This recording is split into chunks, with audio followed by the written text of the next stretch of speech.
suffer from something called imposter syndrome, and I do, and I fear that a lot of us do, and it's something that's been incredibly difficult. And when I was sitting and listening to Yvonne speaking to me like that, it was like, okay, I get that, I do get that, and I thank you so much. And it's nice to know that people see you. Even though I know that I'm seen by millions, but I don't know if people really see inside me. And thank you for seeing me. It's so important. Thank you. Today I was very specific because I didn't know what was going to happen today. In fact, with all fake things that go around, when I received this email, I thought, oh, here we go again, another fake email of being sort of bestowed with this honor by none other than Dr. Fraser Moleketi. Are you joking? So I really had to look at this and Google and see if this is actually true, and it actually is. It's really true. So I thank you from the bottom of my heart for this honor, and it's absolutely incredible to be able to be standing here in a room full of amazing women that are established, women that have achieved, and women that are hungry to achieve. So today I was very intentional as to who I brought with me. And today I brought with, firstly, my mother. I don't think I've ever brought my mom to an event of this kind. I really haven't.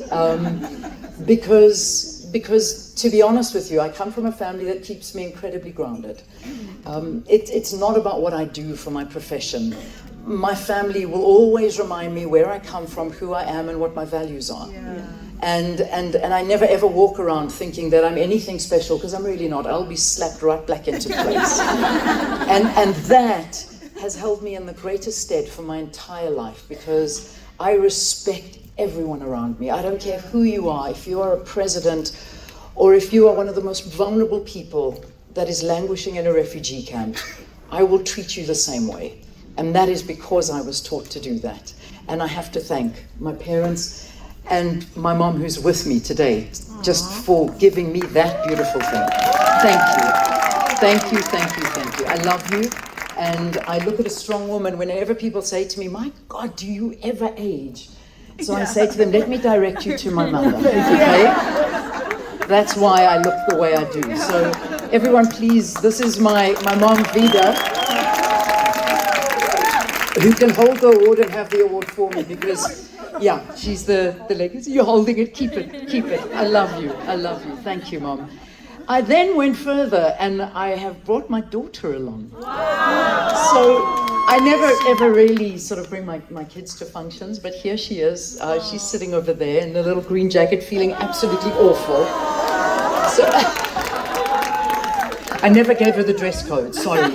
I didn't give anybody the dress code about the touch of pink. I was just happy for chocolate brown, because I thought, okay, well, I'm just gonna wear brown. So that's my daughter, and I want to bring her into spaces like this so that she can experience women like you.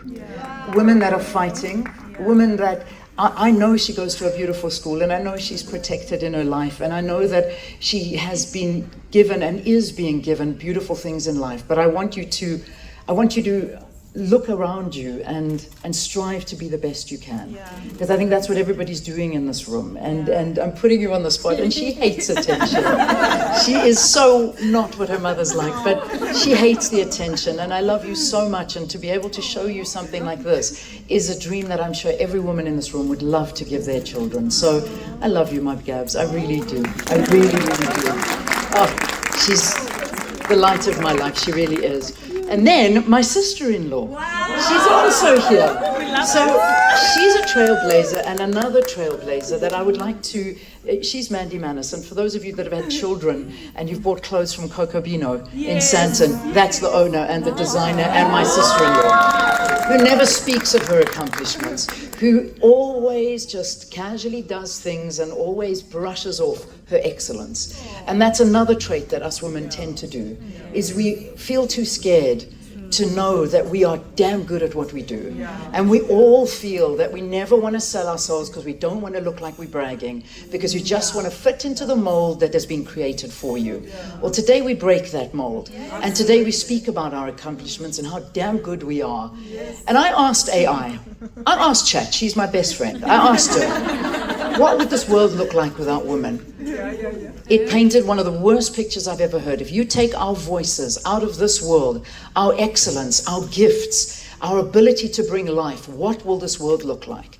And the problem is exactly what I think, I don't know who was saying it, is that we're living in a world that is threatening all of the progress that we've made as women. We are listening to a president in the US whose voice has been elevated louder than any leader I have ever heard being elevated before. And he is going at the very heart of what we have fought for. And he's continuing to do that. And unfortunately, we cannot allow that. We cannot let anybody doubt who we are, because we've worked very, very hard to do this. We really have. And it's incredible that we keep on finding these things we have to fight. One thing people have never spoken to, and I'd like to raise this because I heard an AI introducing me, and I thought, wow, this is where we are going. Women, we are not only fighting for space with men, we are now fighting technology for space. And we really have to be careful of this. And I say this because, again, I look at education. And I look at the role of education in our future. And we keep on saying that we need to elevate ourselves. But yes, we can only elevate ourselves to the point that we are qualified to be elevated. Nobody deserves to be in a position that they have not worked hard to be in. Now, I think of my son who's sitting in an IT class with 16 kids, which is already a very worrying number in a class, in a school, and 3 of those are girls. Now, when I'm hearing AI introducing me as a female voice, does that not tell you that, hang on a second, if we are not studying technology, if we are not understanding the workings of AI and all of the new developments in the world that we're living in, where's that going to leave us? I know we fight for sectors that we think once belonged to men, or we think that men are the ones that can do that job, like previous ones of architects and engineers, mathematicians, scientists. These things are changing, but technology, ladies, we need to embrace it. We need to know that that's the future, because if we do not embrace it, we're in big, big trouble, because we're fighting a lot. We are fighting a lot. As I said to you, I can carry on speaking, but I'm not going to. But one of the things, and what I've gathered, that we are honoring today is the voice that I'm giving to the marginalized. And I know you're in the risk business. Well, so am I in the risk business.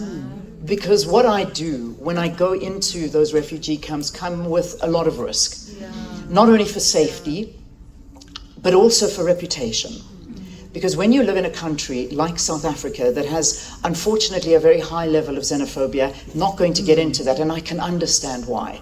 I can understand why we are in the situation we're in. Education, unemployment, jobs are very difficult and scarce. There are many things that unfortunately lead us to that, but there are people that live in this world that do not ask to be an illegal immigrant. They are running for their lives. Geraldine spoke about the situation in Sudan. You will never understand the situation in Sudan enough because we don't speak about it. Because we are too preoccupied with what happens outside of Africa than focused inside of Africa. Sudan is the worst humanitarian crisis in this world right now. Yes, Gaza it hits a spot inside of me that I can never emphasize enough, and I don't want to go there because I don't want this to be about politics, but let's move it closer to home. Sudan is in our borders, it's on our continent, and we don't even speak about it. You don't even know what's happening there. I was at a conference for the UNHCR at the beginning of this year, which was one of the most powerful, most beautiful conferences, and I'll tell you why. Because what happens is that you get refugees to come and sit in a room with CEOs, and their voices are heard. And the reason why I took the risk and take the risk of doing this job is because I know I have a good voice. I know that I was blessed with the ability to speak and to communicate. And I will do that as long as I have a voice. And the right words need to be uttered. And we need to be very intentional in the messages that we give. We must stop spreading hatred. We have to embrace each other with all our flaws, with all of our differences. Every single one of us have a place in this world. We wouldn't be here if we didn't have a place. Whichever God you believe in, He put you here for a purpose. and find that purpose. And the purpose, I can promise you, is hidden inside the complexities of you. And if you could just tear away those layers, you'll find out what you're here for. And it's been a difficult journey for me to find out, but I'm still finding out. I really am. But giving people and seeing inside people's hearts through their eyes the death because they don't see a future is very sad amongst people. And to not be heard, to actually not be heard. I've heard a lot of women speaking about what it's like in a boardroom table where you are seated at that boardroom table. You're there, but nobody hears you. Imagine sitting in a refugee camp. How are you ever going to be heard? How is anybody ever going to hear your voice? And they won't. And that's what we're here for, is to help elevate people and to do the right thing. Ladies, thank you again.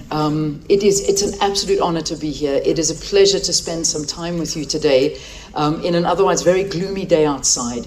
And I cannot emphasize to you enough how beautiful this award is. And the way Yvonne spoke is something I'm going to cherish. I'm going to have to find a way to find what you said from your heart, because you spoke from your heart just as I'm speaking from my heart. And I thank you for seeing me, and I hope you'll see me for just a little bit longer. And to put a year to it, it's 21 years. Sure. In fact, it's 21 years that I've been doing this very same program, Morning Live, which was the 1st of August. So I don't know how I've done it. I don't know how I'll continue to do it. But by the grace of God, I'm still here, still there, and will continue to as long as I possibly can. Thank you. Thank you, everybody.